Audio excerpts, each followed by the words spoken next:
Oi, gente, tudo bem com vocês? Vamos falar hoje de um assunto que o pessoal tem procurado bastante. Entre em contato comigo pelo WhatsApp. Patrícia, eu não quero mais trabalhar na empresa.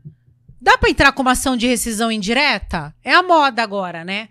Gente, deixa eu explicar uma coisa para vocês. A rescisão indireta, ela tem alguns requisitos, né? Não é porque você trabalha na empresa que você apareceu, fez um processo seletivo numa outra empresa, apareceu uma oportunidade e quero o melhor de dois mundos, né? Quero sair da empresa, não quero pedir demissão, quero que a empresa me dispensa, vou para outra empresa, né? Peço para não me registrarem para eu receber o seguro-desemprego, melhor de dois mundos. Então, vamos lá. Galera, é o seguinte, o empregador, né, o teu chefe, a empresa, ele não é obrigado a te mandar embora, né? Eu tô falando uma linguagem aqui bem assim, bem simples, tá? Para que todo mundo entenda aí. Não tô usando muito termo técnico, fica até chato o vídeo. Então, ele não é obrigado a te mandar embora.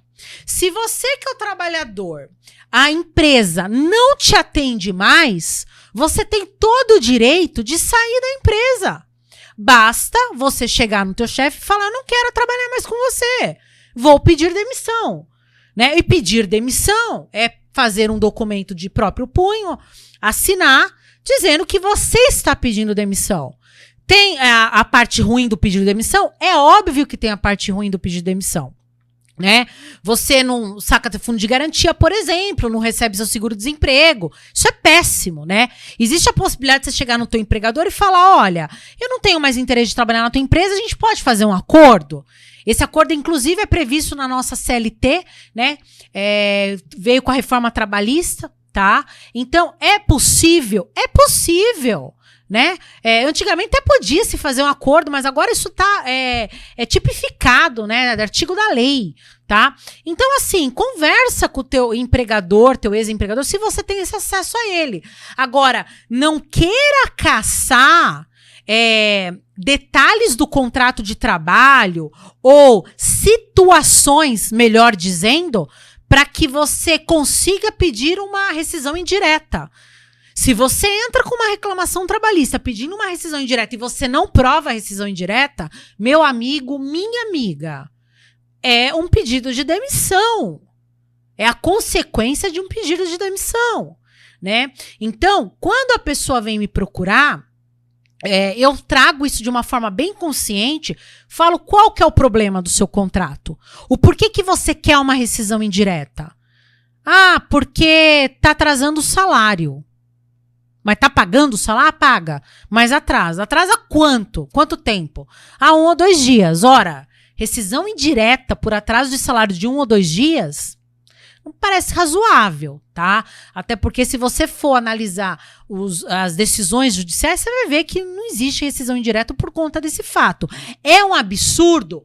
É um absurdo. Veja bem, eu não tô falando que é correto, porque o combinado não sai caro. Se a empresa combinou com você, houve um contrato de pagar o teu salário todo dia 10, a empresa não paga, houve uma quebra de contrato. Mas, infelizmente, não basta haver uma quebra de contrato. A gente analisa decisões aí no tribunal. Infelizmente, isso não é um motivo suficiente para uma rescisão indireta. Agora, olha, há atraso de pagamento de salário, não há recolhimento do meu fundo de garantia, o meu empregador, a empresa, desconta o meu INSS no Olerite, e na hora que eu pego o CNIS, que é o Cadastro Nacional de Informações Sociais, no INSS, eu pego esse documento, não está ali o valor da contribuição. Quer dizer, a empresa desconta do meu Olerite, do meu salário INSS, mas não repassa para o órgão previdenciário. Ora, aí a gente já começa a ter várias quebras aí no contrato. Então, aí sim a gente pode analisar a questão de uma rescisão indireta, tá?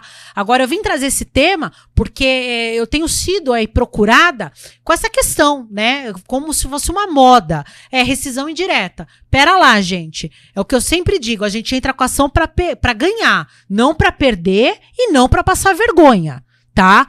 Perante o juiz. Não é assim que funciona. Então, todo o processo, rescisão indireta, indenizatória por acidente de trabalho, existem regras, requisitos que têm que ser respeitados para você ter um sucesso. tá bom? Espero ter ajudado no vídeo. Até o próximo. Um grande beijo para você. Até mais.